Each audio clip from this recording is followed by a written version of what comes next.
পিতুল পিতুল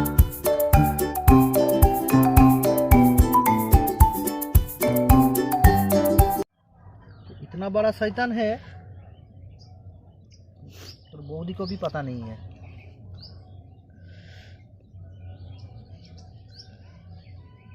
hello guys, তোমরা সবাই কেমন আছো? আশা করছি ভালোই আছো, আর আমরাও অনেক ভালো আছি। তো চলো আজকে দুপুর থেকে এই ব্লগটা শুরু করছি। পিতুল পিতুল কি করছিস? গাছ বসাচ্ছিস?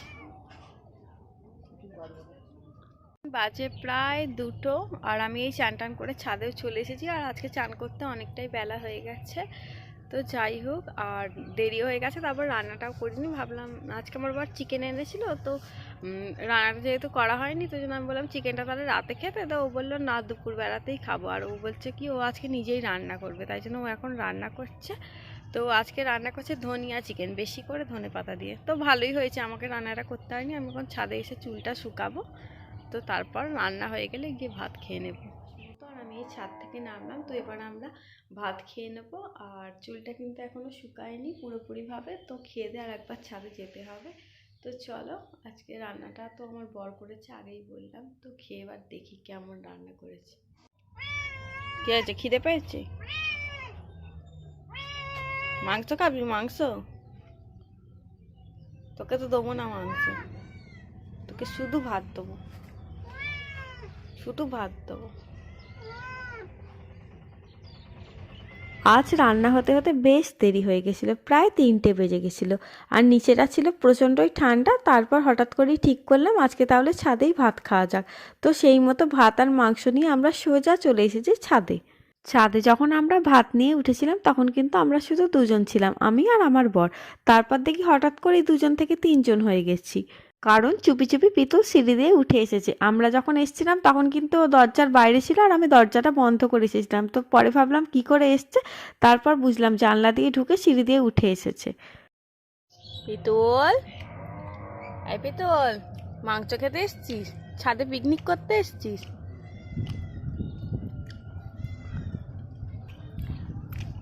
কিছুতে মুখ দিবি না, তাহলে মারবো কিন্তু। ना ना मुख देना। इतना बड़ा शैतान है और बौदी को भी पता नहीं है।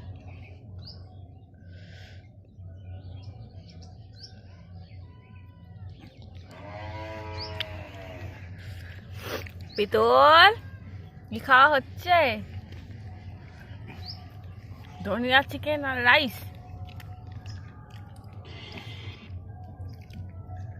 এখন বাজে প্রায় 3:50 মতো। তো দেখো, এখন চুলটাও মোটামুটি ভালোভাবেই শুকিয়ে গেছে, আর খাওয়া দাওয়া হয়ে গেছে। তো এবার ছাদের জামা কাপড়গুলো তুলবো, তুলে নিয়ে সোজা নিচে চলে যাবো, গিয়ে একটুখানি শোবো।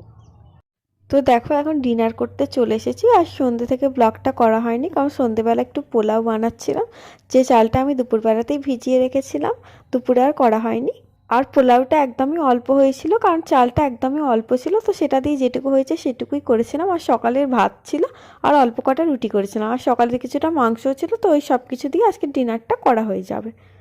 এখন বাজে প্রায় 9টা, আর খাওয়া দাওয়া তো হয়েই গেছে, এই কিছুক্ষণ হলো। আর পিতুল কেমন ঘুমোচ্ছে দেখো, আরাম করে ঘুমোচ্ছে একেবারে। বেশ কদিন ধরেই দেখছি সন্ধেবেলা হলেই ও এসে সন্ধেবেলা একটু মুড়ি ফুড়ি খাচ্ছে, আর তারপরে এই খাটের ওপর যদি ব্ল্যাঙ্কেটটা ছড়িয়ে রাখা থাকে তো ওটার ওপর উঠে শুয়ে পড়ছে, আর শুয়েই একটা ঘুম দিচ্ছে। কারণ এই কটা দিন ধরে ঠান্ডাটাও কিন্তু বেশ জমিয়ে পড়েছে। তবে ওর গায়ে চাপা দিয়ে দিলে কিন্তু ও সেটা রাখে না, ও এটার ওপর উঠে উঠে শুয়ে পড়ে। আমার এখন আর কোনো কাজ নেই, আমিও চলে এসেছি পিতুলের সাথে ঘুমু ঘুমু করতে। পিতুল, এই পিতুল, পিতুল, এই পিতুল, পিতুল, বিছানা ইয়েটাকে নোংরা করেছিস, ব্ল্যাঙ্কেটটাকে? হুম, ঘুমোনো হচ্ছে? আর কত ঘুমাবি? ওঠ, ওঠ রে। ডিনার করবে তো? ডিনার, তুমি ডিনার করবে তো? তুমি ডিনার করবে তো? আগে সবাইকে গুড নাইট বলো, গুড নাইট বলো। ঘুমের চোখ তো খুলছেই না।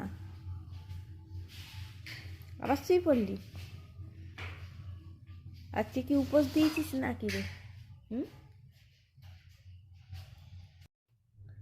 পটল ঘুম থেকে উঠিয়ে দিয়েছি পটলকে। ওর দাদা এখন নতুন ফোন দেখছে। কি হলো? কি চলে গেল নাকি নেট ওয়াইফাই লগইন? পটল আবার শুয়ে পড়েছে। পটল উপর হয়ে শুয়েছে।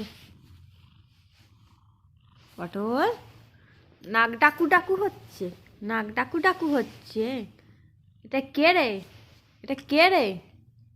পটল রে? এটা পটল? তো তোমরা দেখতেই পাচ্ছ পিতুল আজকে উপোস দিয়েছে। তো চলো আজকে ব্লগটা এখানেই শেষ করছি। সবাই ভালো থেকো, টাটা, গুড নাইট।